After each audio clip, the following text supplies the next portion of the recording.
Hello, my friend, and welcome to the 587th episode of the Sales Podcast. I'm Wes Schaefer, the Sales Whisperer, your host. Today we have Ben, the PC guy. He is the Global Creative Director for Microsoft, father of 8, Jiu-Jitsu black belt, although it's not Brazilian Jiu-Jitsu, so we got into that. Krav Maga instructor, power lifter, a rather eclectic, esoteric, interesting guy. So you are in for a treat. I asked him, what's the life of an executive like? How can salespeople reach an executive like him at a major corporation like that? We talk about martial arts, hurting people, killing people. I mean, all kind of stuff. So, you're in for a treat. And I am on day 5 of a crazy head cold, congestion, popping ibuprofen and Sudafed. I've got to leave for Phoenix. So wish me luck. So I will keep this short and sweet because I'm going to go lay down. But the Gorillas of Growth is alive and well. So check that out, gorillasofgrowth.com. You can join us there. Live calls. You can join quarterly. You can join annually and save a lick. But come join us there and help you get mo better. All right. If you want to do on-demand content and pace yourself, tiptoe in the waters. I'm not sure why, but hey, some of you do. Then that's makeeverysale.com. And then the free course is up and running, 12 weeks to peak, 12weekstopeak.com. Hold yourself accountable and have the last hard quarter of your life. All right, now let's bring on our guest. Ben Rudolph, Global Senior Director and Chief Creative Officer of Microsoft. I would pick on you for being a Microsoft guy. I'm a Mac guy, but you're a black belt in jiu-jitsu, Krav Maga instructor, power lifter. So I'll just say, greetings, sir. Welcome to my show. Please feel free to talk about anything you want to. I appreciate that. And at this point, if we were doing this podcast 10 years ago, I'd be like, I use the Mac. That's too bad. But you know what? We don't discriminate anymore. There's a lot of great Microsoft stuff that runs beautifully on Macs. There you go. And I use them. Good stuff. Yeah, I ran across you online, and I love what you're putting out there on Twitter, the powerlifting, the talking, but of course, the jiu-jitsu. People that have listened for the past 6 years know I talk maybe too much about jiu-jitsu, although I don't think that's possible. Is it possible to talk too much about jiu-jitsu? I don't think so. I mean, It depends on the audience. It's very audience specific. If you're talking to me, no. If you're talking to some random person you meet in line at the bank or something, maybe. No, because think about it. That means they don't know jiu-jitsu, which means that's true. And force them to listen. It's just a different altitude of conversation. It's top of the funnel conversations. Right? You can force them to listen because they can't defend themselves, right? I mean, it's like a voodoo art, man. So how long have you been doing it? So I actually started with Krav Maga. That's where I started. So I got certified to teach Krav Maga in 2002. Through the guys in Los Angeles, spent a couple of weeks in Florida, spent a couple of weeks in Los Angeles working with their senior instructors, a bunch of retired Israeli sea commandos and stuff like that. It was awesome. Really, really good. Great foundational. So help me understand that, because Krav Maga, it's from the Israelis, right? Correct. And it's self-defense. It's also attacking. It's like grab a lampstand, bash him in the head, whatever you can reach. Totally. The way I explain it, I mean, I'll get into the technical piece in a minute, but like I say, it's real heavy on the martial. It's real light on the art is the best way I can put it. So when the system was created, it was created by a guy named Emi Lichtenfeld back in the 1940s as Israel was becoming a state. Emi was, just a freakish athlete and combat instructor. So I forget what year it was, but there was a year where he was the European continental champion for wrestling, boxing, and gymnastics all in the same year. Like, this guy was just ridiculous. He's just off the charts when it came to, physical competition. And what he did is he realized that, the Israeli military, which was nascent at the time, was going to need to get their soldiers to a very high level of proficiency for combat very, very quickly.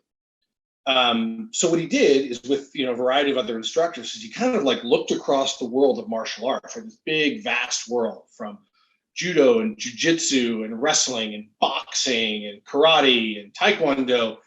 And he started to do analysis on what were the most statistically effective techniques for the most people. So there are a lot of arts out there.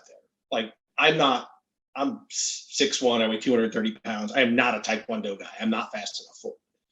I have incredible respect for what they can do, but a lot of those techniques, they're incredibly technical and incredibly hard. And you have to have a very specific body type and very specific physical training to be able to execute those. So you kind of looked at those and said, I'm probably not going to go do those. But you know what most people can do is they can punch, they can throw elbows, they can throw knee strikes, they can do outside sweeps, they can do, right? We can teach people vital points, soft spots in the head and the body that they can go for. And he started assembling these into a system that was designed to get a soldier from zero to combat ready in basic training. So where Krav is really, really good is what I call the set pieces. I'm being choked. How do I get that choke off? And what are the next 3 steps that I go use to neutralize that attacker? Bear hugs. I've been taken down on the ground. Somebody has a gun to my head. I've got a knife to my throat. These kinds of things, they're really, really good, especially as you get into the defenses against armed combat. Sticks, knives, guns, those kinds of things, all the way up to like long rifles, shotguns, hand grenades, that kind of stuff. So it's a great foundational system, and it was designed so that most people can do those techniques regardless of size.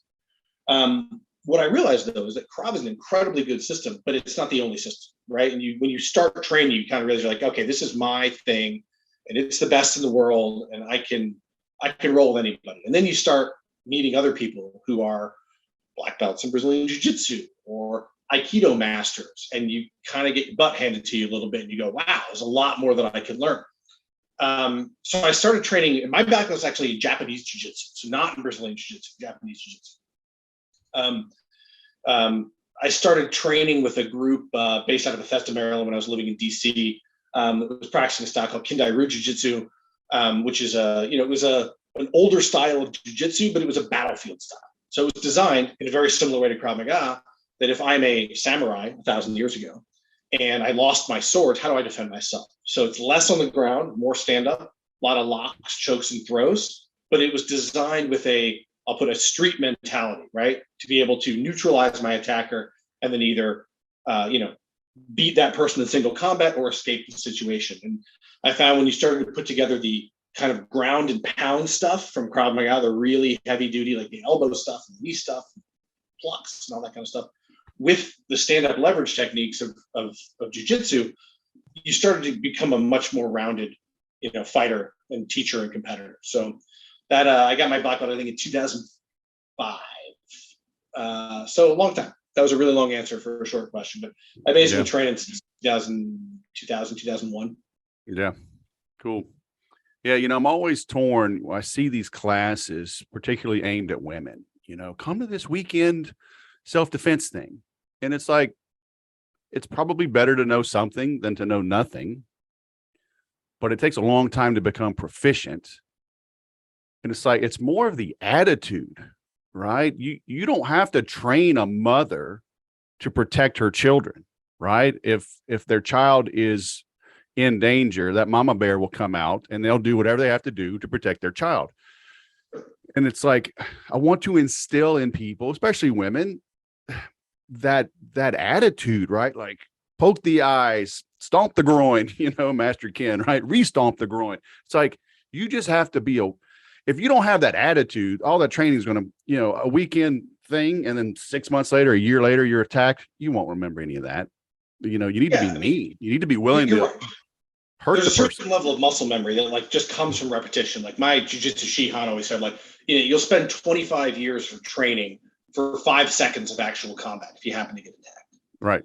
Your point, and I don't know, I think for everybody, one of the hardest things to teach is in the right context to have people be okay with hurting another human, right? We spend most of our lives, for good reason, saying, hey, you have a bunch of kids, I have a bunch of kids. We don't hit, right? Don't kick your sister. Don't throw things at the back of your brother's head, right? We because that's how society works, and we don't want to raise generations of just insanely violent people.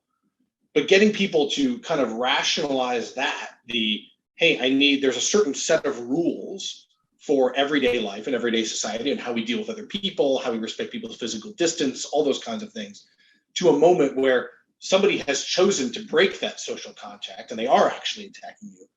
to be able to flip the switch and then be able to train those people to say, hey, in this construct, these things that are normally not okay, all of a sudden become okay.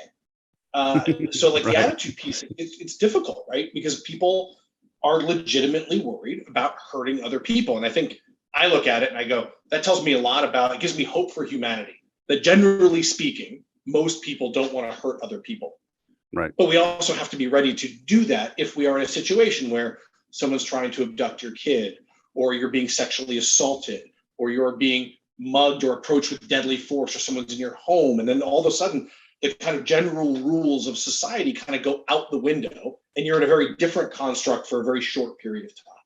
That's it's not an easy skill to teach. Yeah, and everybody overestimates, the funny meme, you've probably seen it. It's like, no, man, I don't train. When it's on, I just see red and bodies hit the floor. It's like, bro, probably not. Well, probably not. And also, like, I would also argue, I mean, I've always said I used to train with this guy named Sam Shadeh. He's a retired Israeli Sea commander. He was one of my Krav Maga instructors. And then after he was a Sea commander, he was Mr. Israel, like Mr. Universe. Mr. Israel is a bodybuilder, huge guy, about 5'9", 245, big dude. Dude. And he always says that he's like one of the toughest, one of the most legit trainers, one-on-one fighters I've ever met in my life.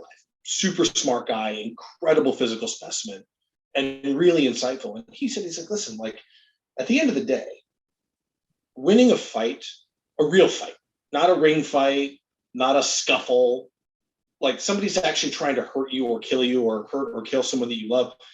If you escape that fight alive, that's a win.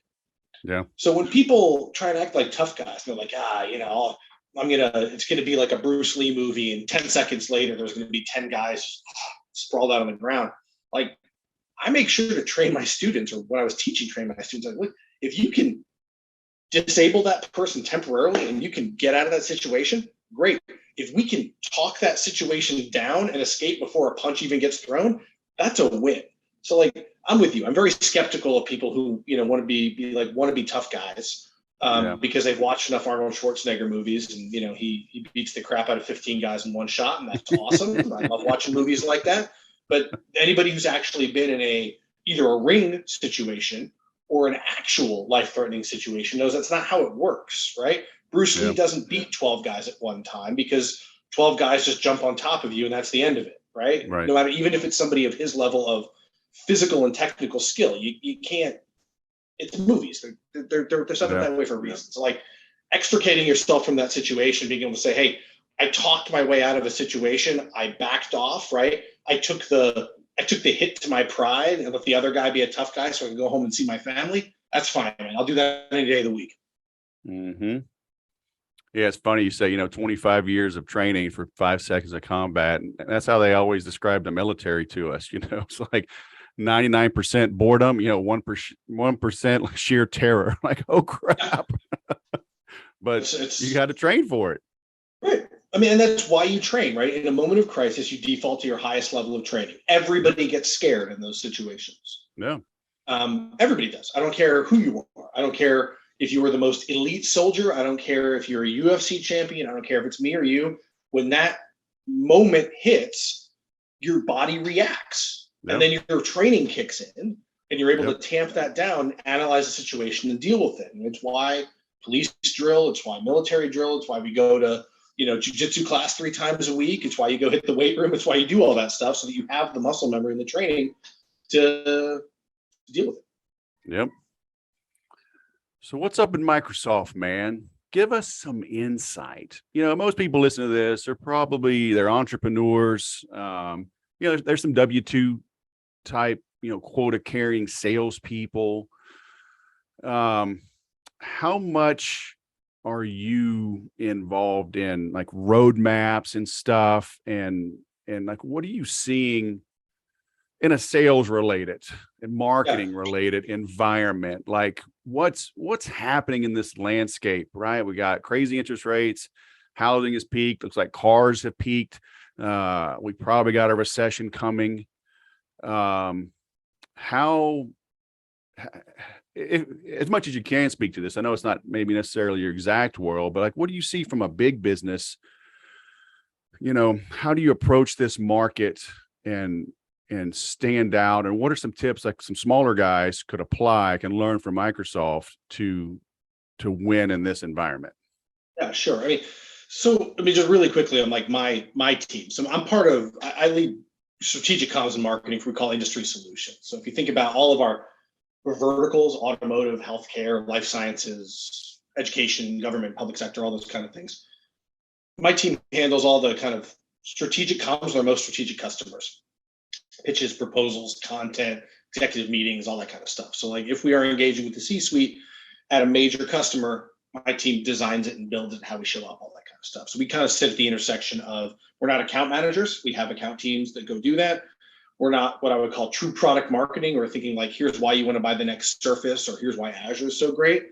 We serve as the how, like Industry Solutions does, between Microsoft's why, which is like empower every person, organization on the planet to achieve more, and the products that we sell. How do we bridge that gap for the C-suite specifically at our most strategic customers? It's a weird time for sure for everybody. Right? I can tell you, even at Microsoft, we're a big company. The company is doing very, very well, but everybody sees that,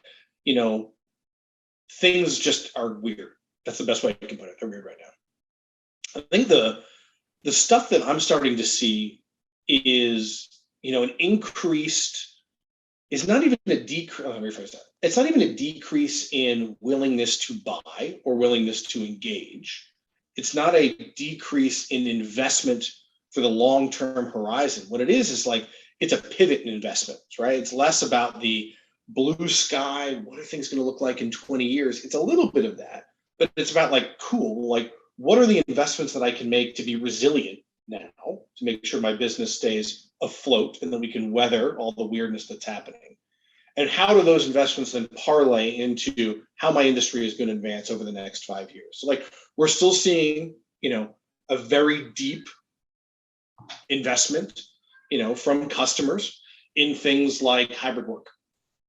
How do I make sure that my teams that got kind of thrown into this hybrid world, but now maybe actually are enjoying it for any number of reasons, better work-life balance, better acquisition for talent, lower infrastructure costs, all those things. How do I make that great? Like we all kind of hodgepodged it together over the last 2 years. What are the tools, what are the technologies that I invest in to make sure that, wherever I am is actually my office, not the thing we've been talking about for 10 years, but now we are finally at a spot where I feel as productive at home, in a Starbucks, or in my office. We're seeing increasing movement to the cloud, not just for cost savings, but for resiliency, right? What happens if there is a problem, right? If I have all my company's data sitting in a server box under my desk, and my company is in Fort Myers, Florida, and Hurricane Ian just wiped my office building off the face of the earth, that's a problem, not just from the human cost of where do I put people, how do I make sure people, my teams have places to live and they're safe, they have access to food, water, medical care, but what happens to all that data? Well, cloud infrastructure helps us get around that kind of stuff. Talk to me about that. I've been in this space as well. I've been in technology. I spent a decade in it in sales. I've been selling software as a service products for 15 years on my own. Everything's in the cloud. But when I hear people, they're making more commitment to the cloud, like who the hell is not in the cloud? Who has crap under their desk? More companies than you'd think. I'll give you an example. So my last job, I ran something called Microsoft News Labs. So this was a R&D arm of Microsoft and kind of engagement to basically how do we help save news? Like we know that, when you start thinking about the things that are critical to democracy around the world, you have education, you have access to free and fair elections. And one of those is access to trustworthy news. Because if that goes away, we are all in big trouble. We've seen what happens, right? When misinformation, disinformation gets out there, like it's bad, right? One of the companies that we work with, the news organization that I won't name, we were talking to about some AI stuff, right? Some really interesting technology that Microsoft has in Azure that can identify people, can do real-time transcription of videos, can do real-time translation, all sentiment analysis, all sorts of really cool stuff.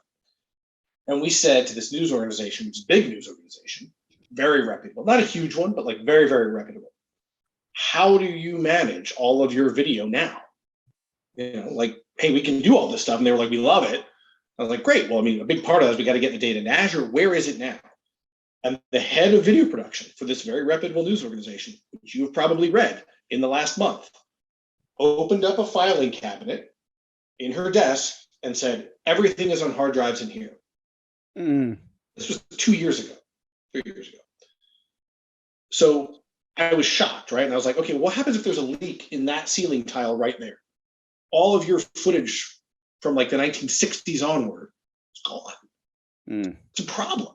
And I think part of it is there's a perceived barrier to entry and a perceived, of like, oh my gosh, well, cloud migration, it's got to be really hard. Well, I mean, it's just work, right? It's just moving boxes from one warehouse to another. There are tools that, like, for example, we've built, our teams do this all the time, to migrate hundreds of petabytes of data. So if you have just a small amount, it's actually very easy, but like martial arts, right? If you show somebody a hip throw for the first time, they think it's magic. How did you throw that huge guy? Well, you show them how to do it, and then all of a sudden it becomes common sense. So there's a lot of work that our teams are doing right now to kind of like scrub the magic off the top and be like, no, these are things that you can actually grab off the shelf now effectively. We have the people, we have the technology, the documentation, we've made the mistakes. Other customers have made the mistakes. We've learned from those mistakes, so we can help you make this thing happen easily. Or it doesn't have to be the kind of thing where you're like, oh my gosh, I'm going to jump into the cloud and I'm going to spend hundreds of millions of dollars, and now I don't know what's going to happen. We've thought through that stuff. There's a lot of those kinds of conversations happening right now to help customers make smarter investments, not just bigger investments. I don't know if I'm encouraged or mortified that A, news needs saving, or B, that Microsoft is the one trying to help. I mean, I see the things I've seen from former leaders of Microsoft is they're on the opposite end of the political spectrum from me. And it's sad that news has gotten to the point that it needs saving, right? These guys aren't neutral anymore. Yeah, I mean, I think like even if you put the politics aside, like I think what happened with news is really interesting, right? Which is it used to buy newspapers, and you would subscribe to that newspaper. The newspaper would show up, and you would read it. And then you saw this explosion of content as part of the internet age, where all of a sudden companies were being rewarded for being first, not being best, right? Speed was rewarded because clicks were rewarded. Well, when you get into that kind of model, certain content starts, just because of human nature, starts rising to the top, right? Stuff that is salacious rises to the top because people are interested in what other humans are doing. If they're being weird, or somebody got arrested, or got drunk at a party, or whatever the case may be, that stuff rises to the top. Things that are outlandish, whether they've been fact-checked or not, and I'm not judging the fact-checking industry, there's a whole other conversation we can have in there about who's actually being a fact-checker and what does that mean, and how do you remove bias, both implicit and explicit, and all that kind of stuff.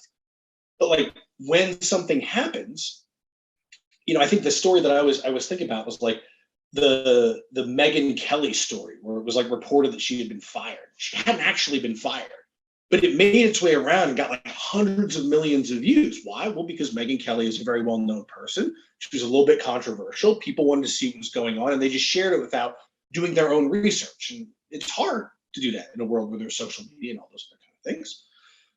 So when I say like, those kinds of things contributed to a news industry that wants to do really great reporting and wanted to do really smart work, but the business model was kind of upside down. It was contradictory to them. So one of the things we were working on was like, well, how do you start encouraging and giving people tools to do great investigative work faster, so they can both achieve speed and quality? How do you help them tell stories in fundamentally new ways? We did a lot of work with a tool called Power BI and data journalism, right? How do you actually build data sets and visualize them in incredibly compelling ways so people can start doing their own research? So it's not just me saying 91% of these people do this thing. You can actually like explore the data yourself in a really easy, low barrier way, that builds trust with the reporters and with the publications. So I don't blame people in this world for just saying, hey, if it's on the internet, it's not true. Or if it's on the internet from a publication that I like, it must be true. Neither of those things are true, right? You want to start empowering some level of news literacy for people and empowering reporters to do more trustworthy, more accessible reporting. So those two things will just naturally start to meet in the middle. Yeah, hopefully. But it kind of goes back to the attitude of fighting, right? You gotta be willing to inflict harm, and the journalists need to be willing to seek the truth, even if it goes against their political bias, which they're supposed to not have. I know it's hard, but they're supposed to be neutral, right? I was doing some research earlier this week, and there's an international ethics code of ethics for journalists, and there's an America, US based code of ethics, and it's like I don't see people following that very much these days. And one of the things that's happened, and we've seen it across news, is helping. This is like the news literacy thing, right? It's like helping to educate people on what's news and what is opinion, because a lot of things get presented under the guise of analysis. And again, this is not like me making a political judgment on one side or the other. It's like it's presented as news when it is actually analysis of news. Right. And those two things are different, right? Saying, I don't know, a car was stolen off of my block is news, right? Here's a type of car. Here's what was stolen. Here's what police said. Now, that in itself is not that interesting. What people, again, this is like kind of internet culture, right? Somebody writes the story about the socioeconomic conditions or local political government or macroeconomic conditions or systemic biases or any of these things about why cars are being stolen at a higher rate. People kind of naturally, like, that's a way more interesting story, but it's not news per se, right? It's like, so teaching people, and this is, I know we're veering off here a little bit from what my team was doing, but like getting into a spot where like people understand the difference between somebody's opinion on a thing that happened and news reporting on the thing that happened it's a hard skill, right? And it's like, when I think about like one of the things that I would love to see happen, this is not a Microsoft statement, it's a Ben statement. It's like getting people to understand and become literate about all of the things that are out there in this fire hose of information, so they can really start parsing signal from noise. About how things are curated, how algorithms work and how they present things to you, how your personal information helps level up or level down certain content that you see, how that sometimes negatively reinforces people into their own bubbles, all that kind of stuff. Like it's not like, I think when you and I were kids, where like every morning I woke up and I went out, and I lived in Wyomissing, Pennsylvania. The Reading Eagle showed up and I grabbed the Reading Eagle and I brought it inside and I read the front page before I went to school. And that was kind of the end of the news cycle. Well, now that's not the end of the news cycle. Now there's news happening all the time. And there's this kind of very narrow bit in the middle of signal that we want people to understand. We want that people will want to read and understand about what's going on in their world. And there's all this noise. Now, certainly you want to be at a spot, you want to create a system where like people have the ability to say what's on their mind and share their opinions and have the dialogue. But I think you also need the same level of sophistication. We can say, oh, that's actually not news. That's just some guy on the internet just, vomiting out their thoughts. Mm-hmm. And it's a very, very tricky problem to solve. And that's not even getting into the monetization piece and how businesses stay successful and all that kind of stuff. Mm-hmm. So let's shift gears a little bit. In your role, do you take sales calls? Are prospects trying to reach you? All the time. It's largely all the time you take calls, or all the time they're trying to reach you? All the time they're trying to reach me. Okay. Because right now, for our organization, all of our comms work, all of our creative services work, all of our design work, all of our experiential and events work, all that kind of runs through my teams. We get a lot of pitches for those kinds of people or those kinds of services, and the contingent staff, right? Hey, I'm a staffing company. You might need help on thing X. Can we get in there and can we talk to you? So I get dozens of those on a weekly basis. So do you have an assistant? I'm trying to find tips and tricks to reach executives, right? Because there's various schools of thought. Way back in the day, like I've known Anthony Parinello now for years. He wrote Selling to Vito in like the 80s, right? The very important top officer. So he's like, go to the top.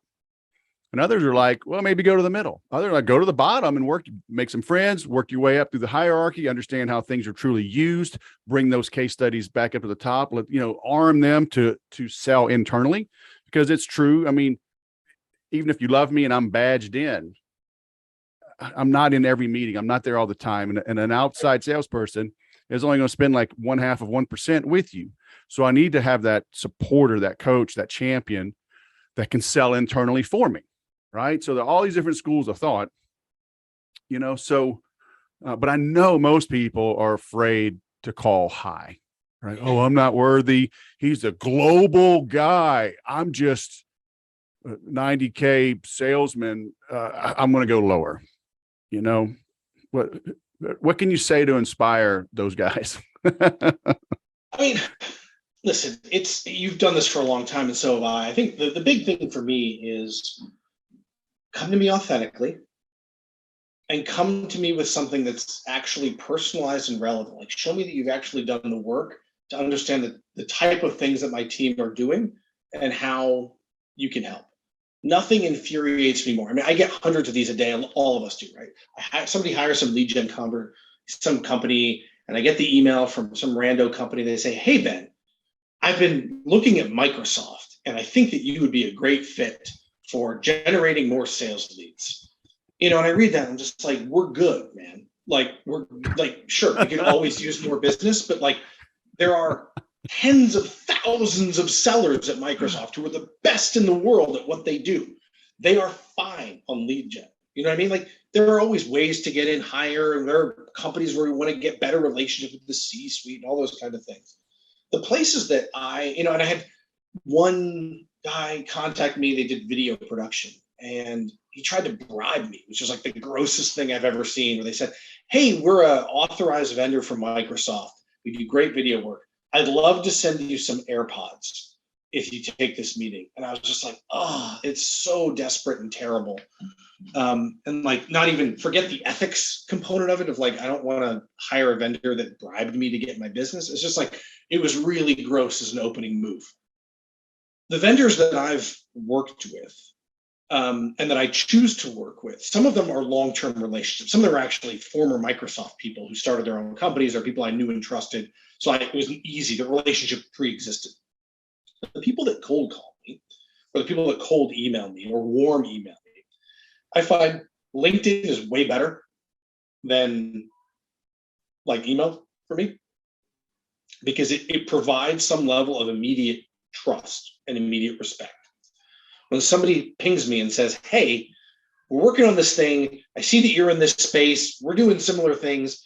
I've already worked with the following people at Microsoft, or I've already worked with the following people who used to work with Microsoft, or I'm working with your former company, or whatever the case may be. I can look at their LinkedIn page and go, oh, okay. You know Wes, you know Ben, you know John, you know Bill, you know Linda, you know Dina, you know whoever. Got it. Like, and I can do a little bit of reconnaissance on my own side. This is a professional podcast. That's you right. Have children running amok, which reminds me, you got 8 kids, right? I do. I've got 7. I've got 7. So I got to ask you the question I always get asked: Catholic or Mormon? We're Catholic. Very nice. I tell people I'm a good Catholic or a bad Mormon, and I show them my liquor cabinet. So yeah, very nice. That was my 2-year-old. He was just letting me know that he had to go to the bathroom. I actually have a baby gate set up, so I have a little push button lock on this door. This is actually a rental house. We just sold our house. We're here temporarily before we're moving. But he's figured out that if he can just grab like a paper clip, he'll straighten it out, and he can just poke through the hole, and it opens up. So I have a baby gate in front of the door, and then I have the door closed, so he can like look over the gate like a customer service window and like yell at me, which is what he does now, periodically. Well, telling you, look, that's a great message, though. I'm going potty. It's much better than come wipe me, or I had an accident. So, hey, I'm down with that, man. I'm going potty. Yeah. It's all good. That's we're trending in the right direction. It's all good. So I apologize for that. That may happen a couple more times. Yeah, but when people contact me, like that's a better bet for me. It's right. Just like, tell me why I should trust you. Tell me why you understand my business. And then ideally, give me some point of familiarity, right? Oh, I work with Wes. I saw you on Wes's podcast. You were talking about X. We're actually doing that. I'd love to talk to you about that because like I'm pretty open to those kinds of conversations as long as they're relevant. If it's the generic thing about like, hi, Ben, I see that you do creative work at Microsoft. I also do creative work. Let's connect on LinkedIn. That's not a useful connection for me, right? But if it's, I see you're doing creative work, I know that the macroeconomic climate is weird. We actually have some tooling that can do, you're probably operating in one of these 3 or 4 buckets when it comes to event production. We actually tackle bucket 3 really well. We could save you a bunch of money. Interesting? Yeah, I'll probably take that call. Because I don't want to be the person who's just like, I never take sales calls because you never learn anything. You never meet interesting people. You never see what else is out there. Big, beautiful world, right? Like my jiu-jitsu Shihan always used to say, he said, I'm a grain of sand on a beach, right? Like I know everything there is to know about my grain of sand. There are millions of other grains of sand out there. I don't know anything about. It's like, you want to talk about jiu-jitsu? I'm your guy. You want to talk about Eskrima? You want to do Filipino stick fighting? I don't know anything about that, but I'd love to learn. Right? So like, I just want to make sure that those calls are worth my time. I do have an EA. She kind of works across my team, mainly in project management, just a little bit of calendaring stuff. And I try to allocate an hour or 2 a month to those kinds of introductory exploratory calls, right? That's like 4 calls where I won't do it every week, but I'll block out, 30 minutes once a week to talk to somebody because there might be something interesting out there. And if it turns out it's not the case, no harm, no foul. If it turns out it's something that can save us some money, make better content, close more deals, might as well have the conversation. Yeah, that's what I was going to ask you. Like, how much of this do you do yourself? And I mean, a few hours a month is not a lot. So people need to bring their A game, huh? Yeah. I've got a great team. Yeah. And how often, like if you field, 20 calls and let's say all 20 are interesting, will you reroute 15 of them? So, you know what, Joe does this, Mary does that. Let me forward you on to them. Absolutely. I mean, we do that all the time. A lot of these things are things that I would say are like adjacent to my team. Like I'll talk to somebody like, hey, we're doing this really interesting thing on branded social media content. I don't know why I picked that. All right. Well, there's a woman who runs that for Microsoft, right? She looks at like all the Microsoft portfolio of social handles. It's probably not the right conversation for me, but I'm happy to make that handoff and see if it fits in their world.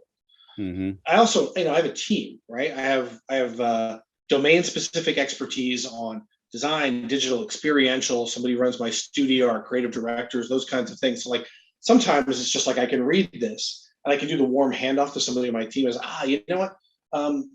You're actually doing high velocity graphics creation. There's actually a company that we started working with, does some really cool graphic design, and they're based in India. So we can actually give them things. They can work on it in the evening, and then they can flip it back over to us in the morning. Like I need to polish up PowerPoints and things like that. Great. Well, I could pass that off to Adolfo, who runs design on my team, and say, hey, this looks interesting. You tell me if you think it's interesting, and if it is, pick it up. Let me know what you want to go do with it. It's the stuff that's, I would say, more systemic, which is like, hey, we have a revolutionary system for proposal delivery. We have an idea on how to build bespoke proposals. All right, that's what I actually want to talk to you about, because that technically affects all of the work that we're doing. So somebody at your level at a big corporation,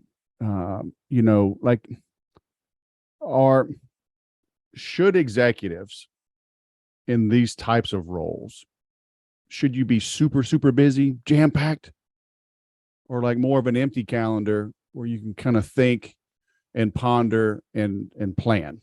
You know what I'm getting at? Yeah. I think the older I get and the more senior I become, the longer I work, the more I value open space on my calendar to think about stuff. and so what I try and do is I get really hyper granular on my calendar. Like I break everything down into 15-minute increments. I color code my calendar. So like at a glance, I can be like, here's what I'm doing one-on-one. This is what I'm doing creative reviews. This is what I'm with my boss. This is what I'm doing these other things. So I can kind of like see the whole week. For me, I try and leave at least a third of my day every day open. Because there's either IC work that I need to do. I'm writing a narrative for group X, and like I just need time by myself in my office to write the story about Microsoft's perspective on thing X. We can then go get to work and go build all the stuff and go after customers. And part of it is just the open space so that I'm available when my team needs me. On that, I get pretty prescriptive. I do what I call office hours a couple of times a week. They're 2-hour blocks.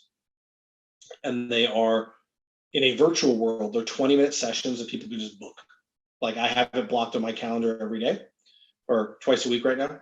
And if you need 20 minutes, you need to do a quick review, you got a career question, you got a whatever, it's something you just want to check in really quickly, I do those. And that's enabled me to free up so much more time because people aren't like, oh, I need to grab an hour with Ben to actually do something that really only takes 5 minutes. And then we just BS with each other, which is great. Like you should have that kind of bonding, team, the ability to just talk with your team and be there. But office hours kind of channels a lot of that really granular tactical stuff. Hey, I need an expense report approved. I got a question on this thing. Who do I talk to about that? Where it's not sitting in my inbox where I might miss it. It's not a dedicated 30-minute session that kind of like kills the flow of the day, but it still gets people what they need. And my team's kind of learned like, yeah, you know what? I just want to show you this. We're sending out this pitch to customer X. Can you just take a last look at it? We've already reviewed it, but I just want one last pass for proofing and make sure that nothing's missing before we go. All right, that's a perfect office hour slot. We don't need an hour for that. It's a 20-minute slot. Yep. So I do those things, and I generally start early in my day. Because when the kids get home from school and we get really busy, there's family time that has to happen, and I tend to make time for the gym in the afternoon. I'm a terrible morning gym person. I wish I was better at it. I wish I could get up at 5 and just go hit it. That happens 0% of the time. Yeah. So, by 4:30 or so, I tend to head over to the gym, hang out there for an hour or so, get a good lift in, come home, have dinner with the kids, do homework, get everybody to bed, and then I'll pop back on and like clear out my inbox for the day, answer questions on Teams, those kinds of things. So, having the ability to live kind of the flexible hybrid lifestyle it's been good for my days. It's been good for productivity, certainly good for family and for mental health. Mm-hmm. Were you in the office before COVID or were you always remote? I was always in the office. And I will say, I was one of the people early on who was like, I don't believe in hybrid work. Because I was like, no, creative work happens in person. Like there's an energy in the room, and if you don't have that, you're screwed. And when COVID kind of like hit, right, and we all had to do that. I mean, everybody worked from home every once in a while. The big thing for me that made me a believer, like a true believer in why hybrid is great, is teaching people etiquette and teaching people tools on how to run hybrid effectively. So traditionally, and you've probably done this as well, if you have a group of people in the room, 4 people in the room, 1 person remote, everybody's sitting there like this, kind of slumped over in their chair, looking at like a floating head up on the big screen.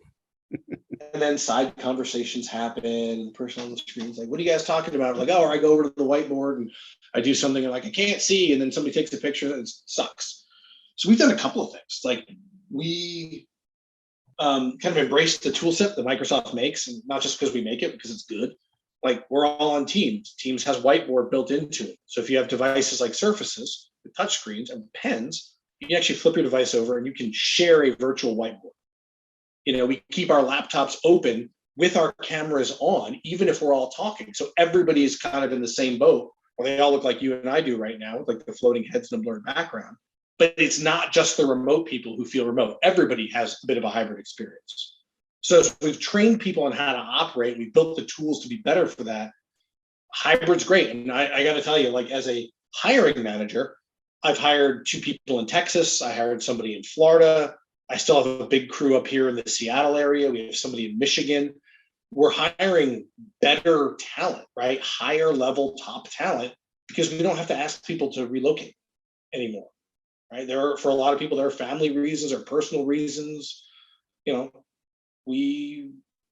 those people would have been boxed out of a job on my team 3 years ago, and now they're open. Yeah. Plus the moving costs. I mean, it's a big savings. Do you try to get together in person, like quarterly or semi-annually or something? So for the local crew, like Microsoft is in Redmond, Washington, which is a little bit east and north of Seattle. We live out in Snoqualmie, which is kind of out in the foothills, right? It's about 30 miles outside of Seattle. So we're out in the mountains a little bit. We get together twice a week in person for my local team, Mondays and Thursdays. So we get everybody in, and it's not a mandatory thing. Sometimes people are like, hey, I'm busy. I've got a family thing. My kid's sick, whatever. Fine. Don't come in. Not a mandatory thing. But those are when we tend to do you have them call in, or it's just for in person? So we try and optimize for in person. And I would say probably about 80% of the work that we do on those days is just live. And then if we need to call people in, we call people in. In the early days, what happened is people showed up and then kind of scattered and spent all day on calls, but we were all next to each other. And that's dumb, right? Yeah. It didn't work. So we've now done is like my LT meeting is on Thursdays, and we get everybody together when we're in person to work on that stuff together. One of my office hour sessions is on Thursday. We get together. We can hang out in the room. We can work on stuff. I do creative reviews on Mondays and Thursdays. So we can get to a spot where you're actually getting the person-to-person contact. You're not stuck on a screen. All that still happens. Like my boss is in London, so I can't be in the room with him all the time. So, in the morning I'm on calls with him, and sometimes he calls me on my cell phone, and we do that kind of stuff. It's no big deal. But we try to optimize for in person. And then we get everybody together, ideally once a quarter, where that's where everybody flies in, and we'll do like a traditional offsite kind of thing. 3 days, look at the last quarter, look at the next quarter, do some team building stuff. Like last time the team was in town, people went to a Mariners game. We did some community service stuff together just to kind of hang out. Everybody went out to dinner, just kind of like, low rent. We went over to one of the guys' houses on our team, and we ordered in pizza. Everyone's had pizza and beers. It didn't need to be fancy. It was just a chance to hang out, watch a Seattle sunset. Cool. So that's how we do it. And then it's just like about every 90 days, everybody gets together. And then twice a week, the local crew is in town. And then there's obviously work travel where we see each other and things like that. Very nice. Yeah, that's cool. Yeah, once a quarter. That's probably enough, right? People do like to meet, but not all the time. Yeah, I mean, I got to tell you, like, the campus, Microsoft main campus, from where we are right now, since we just moved, it's about a 35-minute drive. And I don't mind making the drive, but I don't think I'd want to do it every day anymore. The experience we've built across teams, experience we've built across collaboration in office, like it's good enough. We've learned the skills where twice a week, plenty. But the idea of now blowing, and it's 45 minutes to an hour on the way home with rush Seattle traffic is tough. Do I want to blow 90 minutes a day just hanging out in my car? Not really. Gas price is high. I burn that out time. I get home, I roll in right at 6. I don't get to the gym. Kids have stuff to do. It's like, this is better for my family and for my mental health.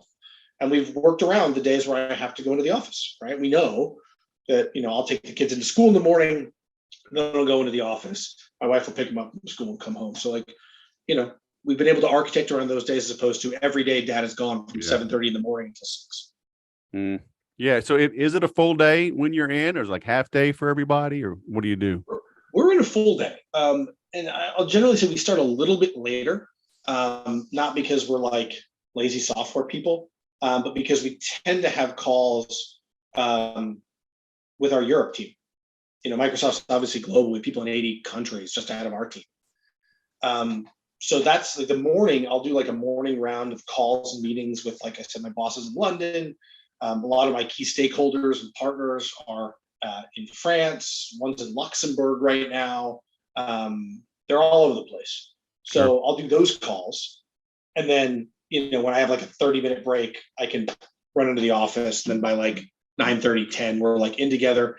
And then people right now generally wrap up around 4 for in person. So they can beat the traffic a little bit, get home, finish up at night. So, Sure. Even on a day where we're together in person, it's not like a straight 9 to 5 like it used to be, or an 8 till 6 or a 7 till 7. It's like people realize that they want to get home. They don't, if I can have everybody leave at 4 and get home by 4:30 versus leaving at like 5:30 and get home at 6:30 where they're grumpy and annoyed because they're home late, it's better for everybody. Sure, for sure. Man, well, this has been awesome. Coming up to the top of the hour. I'm linking to your Twitter. That's how I found you, and I'll link to your LinkedIn as well. I will remind everybody, not in your word. I'll use my own words. Don't be a dipshit when they reach out to you. Right? Is that a safe, good synopsis? As a longtime PR pro, I might suggest different wording, but I agree with the sentiment. Hey, I'm the no bullshit sales podcast. All right. Oh, it's good. I mean, listen. I'm the same way. I mean, the short version is like just be respectful of people's time. It's not a question of level. It's not a question of title. It's not a question of station or companies you work for. You just want to sales is about creating meaningful relationships. If you live in you know this, and your listeners know this. If you live in a transactional world, you have transactional relationships, right? If you are respectful of people and you think about where they're going and where you're going, how you can forge a long-term relationship, that's good for everybody. So just keep that in mind. That's all I'm looking for. I'm looking for long-term. Sales is about creating meaningful relationships. What? We're going to end on that. Sales is about ripping the money out. My money is in your wallet, and it's my job to get that money. That's right. When I used to look after the retail business, I was like, listen, when we pitch people in a store, there isn't like a pitch. It's like some magic set of words that you can just say that customers will go into this like hallucinogenic state and start hurling their wallets at the cash register. It's like not how it works. Like even if you're in a transactional moment, like in a retail environment, it's about building a relationship, understanding people's needs, figuring out what's best for them, putting a little bit of money in your pocket in the way, and everybody leaves happy. Like doesn't matter whether you're selling a laptop or whether you're selling a multi-billion-dollar cloud project, it is the same. You are selling a long-term relationship and you're selling trust. Well, I have those magical words though, but the problem is it's $1 billion. And so the people that can afford it have already figured out their own scripting, so they don't need it. So I haven't been able to sell it, but I have those magical words. I believe that you do. I'm excited to hear them someday. FYI. And, maybe I'll do a Black Friday sale, because my all the kids need new shoes. They don't need new shoes for Christmas. Sale price, $5 on Black Friday. Hurry now. Operators are standing by. Not available in stores. Very nice. Well, Ben Rudolph, all the way from Washington, man. Thanks for carving out some time. It's been great. Yeah, thanks for having me. Appreciate it. Come to him authentically with information or messaging that's personalized and relevant and how you can help. Don't bribe your way in. All right. It's only the stuff we've been saying forever, but it's good to hear it from somebody in his position, and just, validates the stuff I've been talking about for years. It's what I teach in the Make Every Sale program. It's what I teach every week in the gorillasofgrowth.com. And, you can hold yourself accountable to it in the 12 Weeks to Peak program. So lots of tools. We've got a hard rain coming. The economy really, I think, is being propped up as much as it can be before the elections. But our foundation is weak. It needs to be, we need to go through a recession. Things need to be reset. I think it's going to be painful for a lot of people. I think it could be more painful than what we went through in 2008. And I rented a house for 6 years. Rented one house for 5, moving to the one I'm in now for a year, and bought this one from a short sale at the bottom. And it was obvious back then.